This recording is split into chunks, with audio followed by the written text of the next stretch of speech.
Okay. Jalen, just tell us a little bit about it. First half, the team struggled. The second half, you picked up the pace and really had a lot of energy. Tell us, what'd you adjust at halftime? Halftime, we just talked about working through our mistakes. It wasn't going to be perfect out there, but we just needed to keep that same energy and raise our energy level, especially on the defensive end. If we weren't scoring, we needed to make sure we stopped them on the other end. Yeah. And Matt, just tell us again, you were making some points in the second half. You're getting the ball inside. What changed in the second half?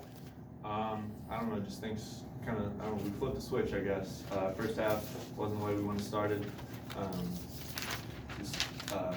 We're looking to get rebounds more, looking inside, getting to the paint more, get great shots. And you had that 10-0 run a couple of minutes into the second half. You had a couple of points in that, and just tell us what got that started, a 10-0 run. I think it's the most important part of it is zero. We stopped them on the defensive end. That allowed us to get in transition and able to run. And once we're running, it's not a lot of teams that can keep up with us. Yeah, and then you kind of sealed the game with a 6-0 run to get it to 63-55. Matt, you had a dunk, a turnaround jumper, and then another dunk. That was quite a sequence. Tell us about it. Just like I said earlier, things were going the right way. It all started on the defensive end. We were getting stops, pushing in transition. Like Ruck said, no one can really stop us when we get the ball moving the way we need to.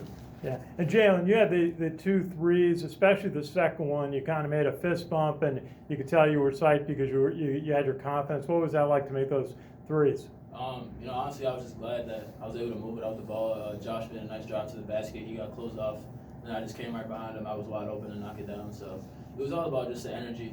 We knew this was a big game for us to win, especially coming off the loss on Saturday, and I was just fired up. Okay, now that you got the Navy game on Saturday down there. Jalen, what's your thought about preparing for that game? It's going to be a war. We got to really prepare these next couple of days. Last year we split with them, but this year it's our first game against them, so we just want to make sure we take it to them and compete at the highest level. Matt, what's your thought about going out of Navy Saturday? I couldn't say anything better than that. We just got to lock in. It's going to be a battle for sure. Is it the same beat Navy as in football and all the other sports? Why not? Absolutely. Gentlemen, thank you very much. Congratulations. Best wishes. Yes, sir. Thank you.